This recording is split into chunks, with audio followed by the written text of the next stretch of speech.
টানা ভারী বৃষ্টি, উজানের পাহাড়ি ঢল আর আকস্মিক বন্যায় এক নজিরবিহীন মানবিক সংকটের মুখে পড়েছে চট্টগ্রাম বিভাগ। বিস্তীর্ণ এলাকা আজ পানির নিচে, আর এর মাঝে চরম করুণ পরিণতির শিকার হয়েছেন অন্তত অর্ধশত মানুষ। বন্যার তীব্রতা এতটাই ভয়াবহ রূপ নিয়েছে যে বানভাসী মানুষের শেষ আশ্রয়টুকু আজ বিপন্ন। সামাজিক যোগাযোগ মাধ্যমে এমন কিছু হৃদয় বিদারক দৃশ্য ছড়িয়ে পড়েছে যা দেখে যে কারো চোখের পানি আটকে রাখা কঠিন। একদিকে সন্তান হারানো এক অসহায় বাবার বুক ফাটা আর্তনাদের দৃশ্য, অন্যদিকে বন্যার ভয়াল স্রোতে মানুষের শেষ ঠিকানাও বিলীন হয়ে যাওয়ার চিত্রেও পুরো দেশবাসীকে স্তব্ধ করে দিয়েছে। অথচ এত বড় একটি জাতীয় দুর্যোগের পরও যেন চারদিকে এক অদ্ভুত নীরবতা। একটু খেয়াল করলে দেখবেন ২০২৪ সালের বন্যার সময় প্রতি মুহূর্তে মূলধারার গণমাধ্যমগুলোতে যেমন সংবাদ প্রচার হতো, এবার তার ছিটে ফোটাও নেই। দুর্গত এলাকার লাখ লাখ মানুষ কতটা মানবেতর জীবন যাপন করছেন তা মিডিয়ার দুর্বল কভারেজের কারণে অনেকেরই অজানা থেকে যাচ্ছে। শুধু তাই নয়, গতবার রাজনৈতিক ব্যক্তি ও স্বেচ্ছাসেবকদের যে তৎপরতা দেখা গিয়েছিল, এবার সেখানে বড় ধরনের শূন্যতা বিরাজ করছে। ক্ষমতাসীন দলের স্থানীয় জনপ্রতিনিধিদের মাঠে না থাকার অভিযোগটি সাধারণ মানুষের মাঝে তীব্র ক্ষোভের জন্ম দিয়েছে। চরম এই হতাশার মাঝে ব্যতিক্রমী চিত্র দেখা গেছে কেবল জামায়াতে ইসলামের আমিরের উপস্থিতিতে। তিনি যদি নিজে কাদা পানি ভেঙে দুর্গতদের খোঁজ নিতে না যেতেন, তবে হয়তো দেশবাসী বুঝতেই পারত না যে চট্টগ্রামের মানুষ আজ কতটা অসহায় অবস্থায় দিন পার করছেন। দুর্যোগ ব্যবস্থাপনা মন্ত্রণালয়ের সবশেষ তথ্য অনুযায়ী চলমান এই প্রাকৃতিক দুর্যোগে চট্টগ্রাম বিভাগের ৫টি জেলায় প্রায় ১০,২৮,০০০ মানুষ চরমভাবে ক্ষতিগ্রস্ত হয়েছেন। সবচেয়ে বড় মানবিক বিপর্যয় ঘটেছে কক্সবাজারে। সেখানে বেশ কয়েকজন রোহিঙ্গা নাগরিক সহ অন্তত ২৮ জনের মর্মান্তিক পরিণতি হয়েছে। এছাড়া চট্টগ্রাম, বান্দরবান এবং রাঙামাটিতেও ব্যাপক ক্ষয়ক্ষতির খবর পাওয়া গেছে। শুধু চট্টগ্রাম জেলাতেই প্রায় ১,৮৮,০০০ পরিবার পানিবন্দী হয়ে পড়েছে। ৬৭৩টি আশ্রয় কেন্দ্রে হাজার হাজার মানুষ ঠাঁই নিলেও বিশুদ্ধ পানি ও পর্যাপ্ত খাবারের তীব্র সংকট দেখা দিয়েছে। দুর্যোগ মোকাবিলায় সরকারের পক্ষ থেকে ৭০০ টন চাল ও ৬ কোটি টাকা বরাদ্দ দেওয়া হলেও প্রয়োজনের তুলনায় তা নিতান্তই সামান্য। সবচেয়ে শোচনীয় অবস্থায় চট্টগ্রামের সাতকানিয়া এবং বাঁশখালী উপজেলায়। এই দুই উপজেলাতেই প্রায় ৭ লাখ মানুষ পানিবন্দী হয়ে পড়েছেন। সাঙ্গু ও ডলি নদীর পানি বিপদসীমার উপর দিয়ে প্রবাহিত হওয়ায় সাতকানিয়ার বাজালিয়া, ধর্মপুর, পুরাননগর সহ বিস্তীর্ণ এলাকা সম্পূর্ণ প্লাবিত। যোগাযোগের একমাত্র মাধ্যম হয়ে দাঁড়িয়েছে নৌকা। বাঁশখালীর ১৪টি ইউনিয়নেই জোয়ার ও পাহাড়ি ঢলের পানি প্রবেশ করেছে। হাজার হাজার কাঁচা ঘর সম্পূর্ণ বিলীন হয়ে গেছে। বিদ্যুৎ নেই, মোবাইল নেটওয়ার্ক বিচ্ছিন্ন। সব মিলিয়ে দুর্গম এলাকাগুলোতে সাথে যোগাযোগ পুরোপুরি ভেঙে পড়েছে। কৃষক আর প্রান্তিক খামারিদের অবস্থা সবচেয়ে বেশি শোচনীয়। শত শত হেক্টর ফসলি জমি, ধানের বীজতলা এবং শীতকালীন সবজির ক্ষেত এখন পুরোপুরি পানির নিচে। ব্যাংক বা বিভিন্ন প্রতিষ্ঠান থেকে ঋণ নিয়ে যারা মাছের ঘের বা পোল্ট্রি ফার্ম করেছিলেন, সর্বনাশা এই ঢল তাদের একেবারে পথে বসিয়ে দিয়েছে। চোখের সামনেই ভেসে গেছে লাখ লাখ টাকার মাছ আর গবাদি পশু। অনেকেই নিজেদের শেষ সম্বলটুকু বাঁচাতে হাঁটু কিংবা কোমর সমান পানিতে দাঁড়িয়ে নির্ঘুম রাত পার করছেন। রান্নার চুলা তলিয়ে যাওয়ায় ৩ বেলা তো দূরের কথা, একবেলা শুকনো খাবার জুটিয়ে শিশুদের মুখে তুলতে দেওয়াটাই এখন মায়ের জন্য সবচেয়ে বড় সংগ্রাম হয়ে দাঁড়িয়েছে। টিউবওয়েলগুলো বন্যার ঘোলা পানিতে তলিয়ে যাওয়ায় বিশুদ্ধ পানিতে জলের তীব্র হাহাকার তৈরি হয়েছে। এই মুহূর্তে যদি পর্যাপ্ত পানি বিশুদ্ধকরণ বড়ি বা স্যালাইন পৌঁছানো না যায়, তবে বন্যা পরবর্তী সময়ে পানিবাহিত রোগ মারাত্মক আকার ধারণ করার প্রবল আশঙ্কা করছেন স্বাস্থ্য বিশেষজ্ঞরা। বন্যার এই ভয়াবহতার মাঝে সবচেয়ে বেশি অমানবিক ও কষ্টকর জীবন পার করছেন বৃদ্ধ, শিশু এবং গর্ভবতী নারীরা।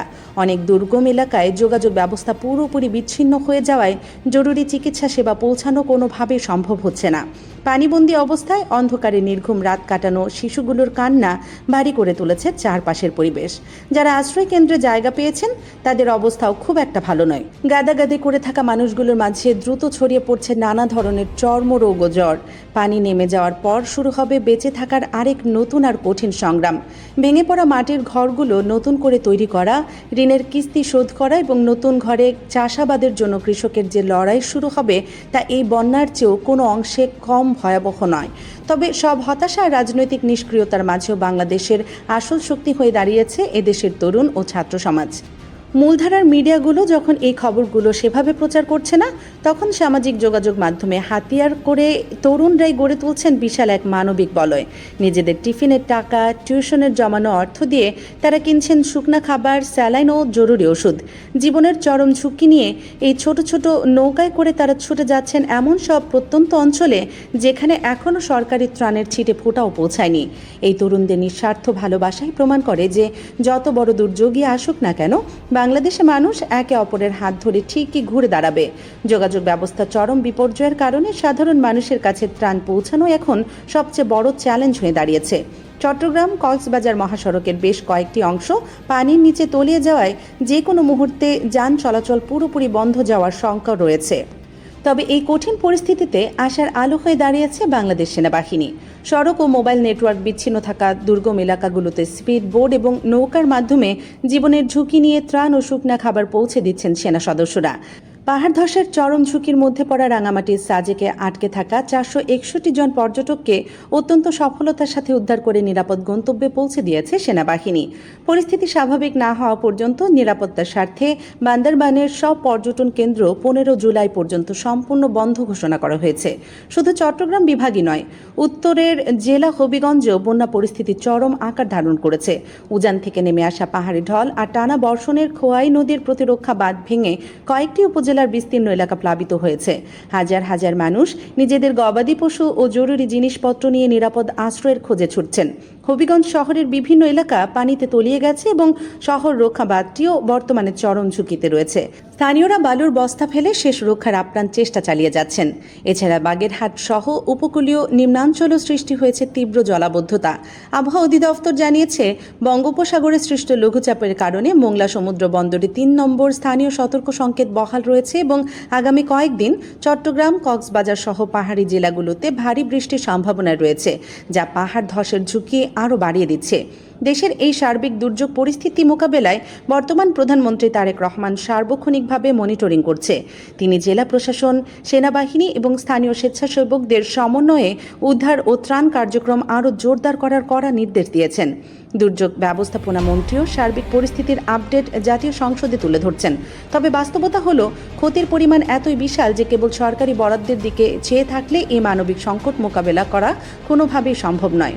সমাজের বিত্তবান, প্রবাসী রেমিটেন্স যোদ্ধা এবং সাধারণ মানুষকে এখনই এই বানভাসী মানুষের পাশে এসে দাঁড়াতে হবে। আমরা যদি সবাই নিজেদের জায়গা থেকে একতাবদ্ধ হয়ে সাহায্যের হাত বাড়িয়ে দিই, তবে এই মহাবিপর্যয় কাটিয়ে ওঠা সম্ভব। প্রিয় দর্শক, দেশের এই ভয়াবহ বন্যা পরিস্থিতি, ত্রাণ সহায়তার অপ্রতুলতা এবং গণমাধ্যমের নীরবতা নিয়ে আপনার ব্যক্তিগত মতামত কি? বানভাসী মানুষের কষ্ট লাঘবে আমাদের আর কি জরুরি পদক্ষেপ নেওয়া উচিত বলে আপনি মনে করেন? আপনার অত্যন্ত মূল্যবান মতামতটি অবশ্যই আমাদের কমেন্ট বক্সে লিখে জানান। ভিডিওটি বেশি বেশি শেয়ার করে সবাইকে এই মানবিক বিপর্যয়ের কথা জানার ও সচেতন হওয়ার সুযোগ করে দিন। পরবর্তী সব এক্সক্লুসিভ খবরের আপডেট সবার আগে পেতে দেশ নিউজ 24 চ্যানেলটি সাবস্ক্রাইব করে বেল আইকনটি বাজিয়ে রাখুন। সত্যের পক্ষে থাকুন, আর্তমানবতার সেবায় এগিয়ে আসুন, আমাদের সাথেই থাকুন। আল্লাহ হাফেজ।